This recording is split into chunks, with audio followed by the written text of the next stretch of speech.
My name is Marcus Teague, and for 11 years my job was to stand at the edge of places nobody was allowed to leave. I ran intake waypoints. I signed manifests. I had done it on 3 worlds before Ardmore, and I thought I understood the shape of the work. I did not, until I stood at the hollow line and watched a gate that had never once opened begin, very slowly, to move. Ardmore had been sealed for 3 generations, not besieged, sealed. A processing failure in the world's own atmospheric works, decades before I was born, had turned half a continent into standing dust and burnt sky, and the ruling body of that sector, the Vantage Accord, had looked at the survivors, looked at the cost of reclamation, and written a single line into the record: unsalvageable, contain, do not open. They built the wall not to keep something in. They built it to keep themselves from having to look at what was inside. What was inside were the Sovan. Slate blue skin gone the color of the dust they walked through. Families who had learned to read wind the way we read weather reports. 3 generations of children born and raised entirely behind a wall none of them had chosen. Every 10 years or so, when the transmission arrays still worked, they sent a signal out past the line. Every 10 years, the Accord logged it, filed it, and did nothing. Other powers did the same. Eventually, the Sovan stopped signaling as a plan and started telling it as a story instead. The Bright Road, their elders called it, a shimmer on the far horizon that was supposed to be rescue arriving one day, except everyone under 40 had grown up understanding it was the kind of thing you told children so they would keep walking. A mirage with a bedtime voice. Earth kept asking anyway. That's the part I didn't understand until I'd been on the ground a while. We weren't first to petition the Accord for access. We were the 40th, the 50th, I never got the exact count. But we were the only ones who kept filing after the first refusal, and the second, and the 11th. I read the file once, back at the routing office before my posting, out of simple curiosity about a request that had been open longer than my career. 11 years of it. Environmental surveys, containment audits, 3 separate reclamation feasibility studies that all came back saying the same thing the Accord already believed, which was that the work would be slow, expensive, and thankless. Our delegation resubmitted anyway, every time, with the same closing line attached to each report, unchanged for 11 years. Population survival confirmed. Request remains open. The Accord's own liaison told our people, more than once and on the record, that they were wasting a desk officer's career on a sector nobody else wanted. Eventually, the Accord signed off on what they clearly believed would cost them nothing and prove them right. Fine, go in, see what's left. Bring back the report yourselves, since you seem so determined to write it. I was standing on our side of the line the morning the gate mechanism began its first full cycle. It took 4 hours. 4 hours of grinding, ancient hydraulics built by people who never expected to use them, dust sheeting off panels that hadn't moved since before some of my own intake staff were born.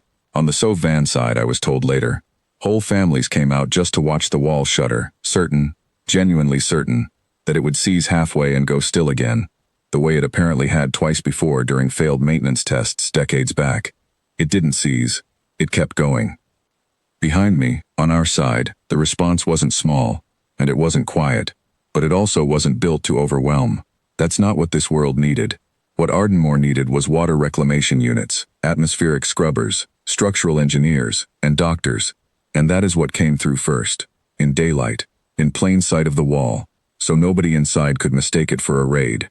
19 transports in the first wave, carrying exactly that. Engines throttled down to a low burr as they crossed the dust flats so the ground crews on both sides could hear each other shout instructions over the noise instead of having to guess.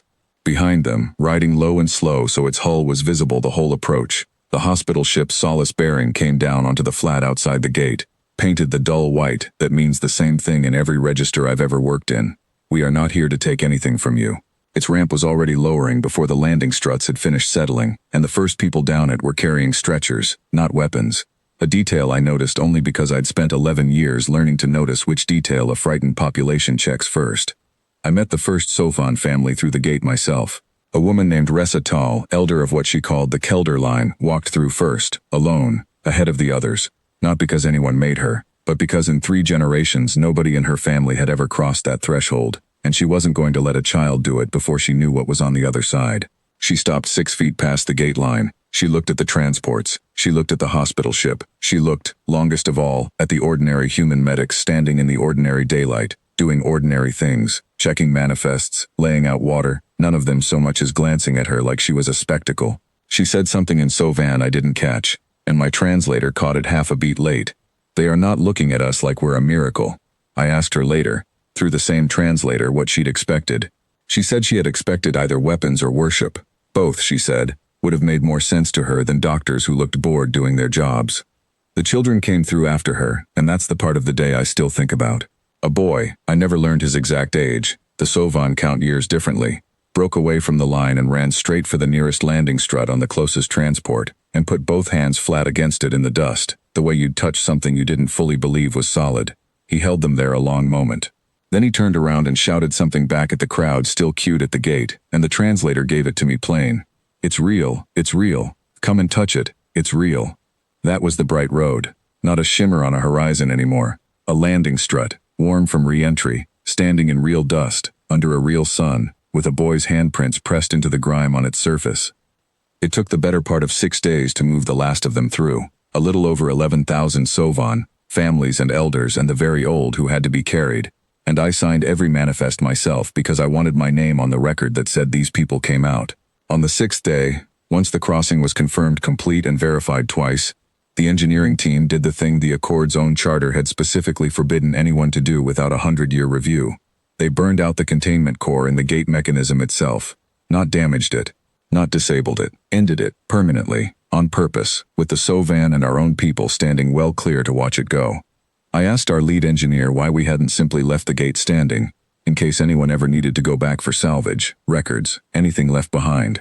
She told me the order had come from higher than either of us, and the reasoning was simple enough that I didn't need it explained twice. Leave the door standing, and someday, some council somewhere decides it's a door that can be closed again.